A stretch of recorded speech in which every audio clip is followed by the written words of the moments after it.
Stormbringer magazine, issue 50. The issue we couldn't get, that delayed our videos significantly.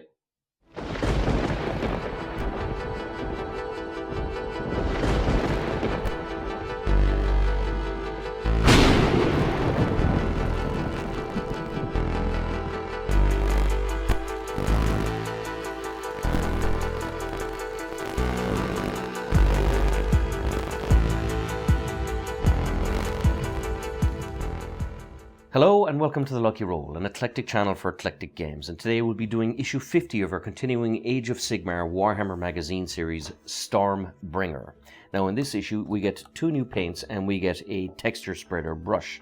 Now mostly the paint issues come with a nice little bit of lore, but in this case, because you're getting a texture brush and an actual texture paint, it focuses an awful lot on basing. Now, however, there is still some lore aspects here, and the lore realm that we're looking at is the realm of metal, of course, which is Shaman, which is a mysterious place of alchemy and transformation.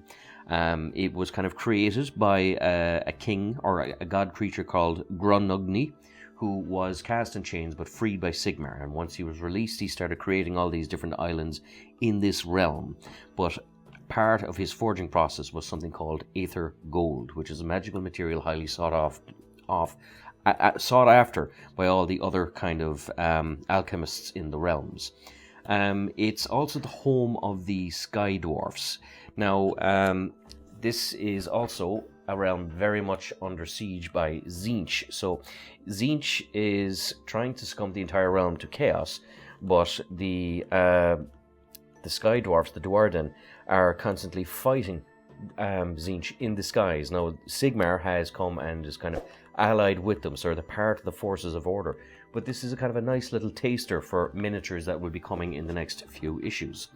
You have here, of course, the technique. Now this is interesting because this is called basing, and what I like here is it shows you a lot of the little extra bits that you would have had from collecting from the magazine prior to this, and how to kind of trim them, how to kind of place them, how to kind of attach them to different bits and pieces, so that if you wanted to kind of make a base with all the little bit of extra pieces, you can.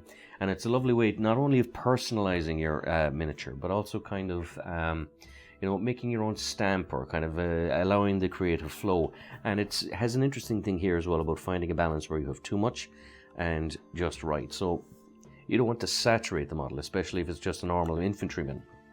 But if it's a kind of a specialized figure, things do kind of denote them out a little bit nicer if they have 1 or 2 little kind of pieces from the enemy.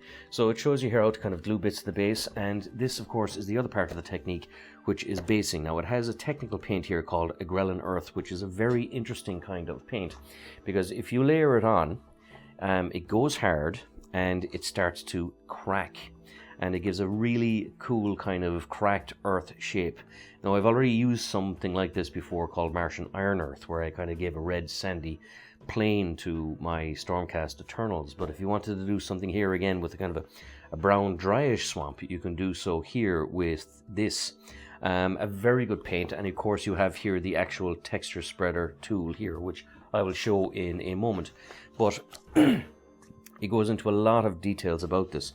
So if you're someone who hasn't based before or wants a kind of a handy guide with you all times, there is quite a nice little bit of information here on it, including kind of dry brushing, layering, things like that. So if you wanted to kind of to always have a kind of an immediate guide, it's here.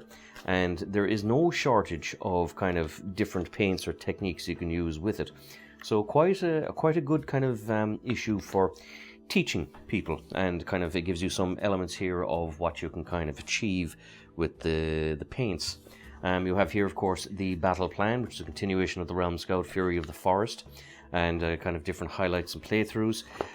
But the actual issue itself comes with these 2 paints. So one, of course, is the technical paint, which is Agrellan Earth. So as I said, if you kind of apply it and make it a little bit thick, it allows it to kind of pull apart and crack when it dries, and gives a lovely kind of sandy, devastated earth effect. And you have something here called Dawnstone, which is a nice highlight to kind of put onto stone surfaces just to make them pop out a little bit more. And finally you have here a texture tool. Now I actually have a few of these because they've come with other issues of the Hachette collection magazines from 40k and Mortal Realms.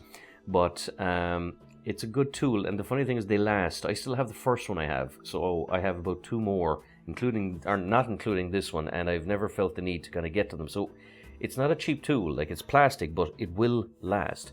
So you have a kind of a nice little narrow end here for kind of pushing, say, under the legs of the miniatures here, like the one I'm pointing to on the magazine, and a kind of a larger base one for just kind of covering up, say, if you have larger miniatures. It just allows you to get more of the actual texture paint onto it. But nevertheless, this is everything you get in issue 50. So join us next time for issue 51 of Warhammer Stormbringer magazine. And until then, good luck, God bless, stay safe, and see you next time.